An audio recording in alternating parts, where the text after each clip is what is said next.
Hello అండి, నా పేరు సురేష్ అండి. ఈరోజు మనం సెలెక్ట్ చేసుకున్న topic length of a string without using the built-in function అండి. సో లెన్ అనే ఒక ఫంక్షన్ ఉందండి. ఆ ఫంక్షన్తో మనం ఏ స్ట్రింగ్ అయినా సరే లెంత్ని ఈజీగా కనిపెట్టచ్చండి. కానీ ఇన్బిల్ట్ ఫంక్షన్తో కాకుండా మనం ఓన్గా ఫంక్షన్ రాసి లెంత్ ఫంక్షన్ రాద్దామండి. సో ఫస్ట్ మామూలుగా ఇన్బిల్ట్ ఫంక్షన్ ఎలా ఉంటుందో ఒకసారి మనం చూసేద్దాము. అది చూసారా, మనం ఏది ఇస్తే లెన్లో ఫంక్షన్లో అది క్యారెక్టర్స్ అన్నిటిని ఎన్ని క్యారెక్టర్స్ ఉన్నాయని కౌంట్ చేసి చెప్పేస్తుంది అనమాట.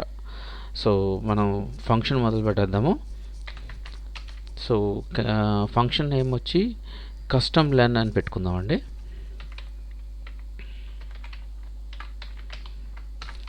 ఒక పారామీటర్ పాస్ చేస్తున్నాను.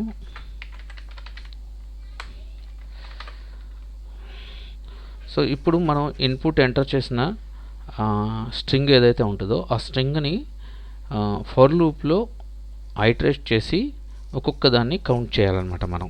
సో మన ఫంక్షన్ అదే కదండి, సో కౌంట్ చేయాలన్నమాట. సో ముందు కౌంట్ చేసింది ఒక రిజల్ట్లోకి సేవ్ చేసుకోవాలన్నమాట. సో దానికోసమని నేను ఒక కౌంట్ ఈక్వల్ టు అని పెడుతున్నానండి. కౌంట్ ఈక్వల్ టు 0 అని పెట్టి ఇప్పుడు ఫర్ లూప్ రాస్తున్నాను. For I in input string అని రాసి కౌంట్ని ఇంక్రిమెంట్ చేస్తున్నానండి.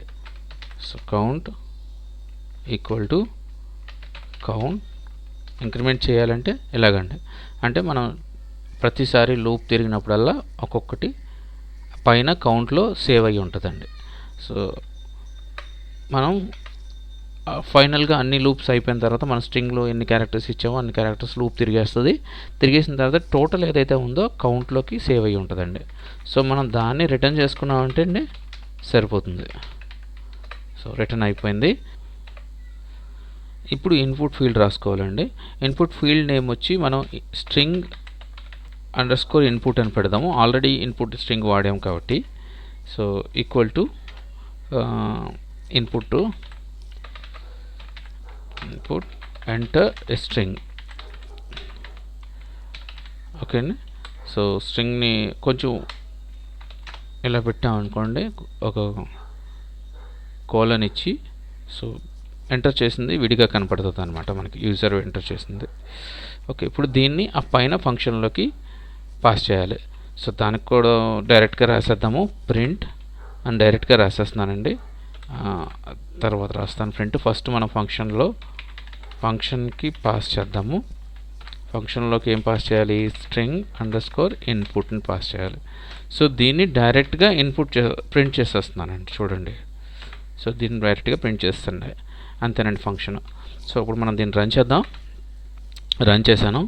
సో పైథాన్ అని టైప్ చేశాను, ఎంటర్ కొట్టాను, 6 వచ్చింది. సో ఇంకొకసారి ఎంటర్ చేద్దాము. ఫంక్షన్ అని టైప్ చేశానండి, ఎంటర్ కొట్టాను, 8 వచ్చిందండి. సో మళ్ళీ రన్ చేస్తున్నాను.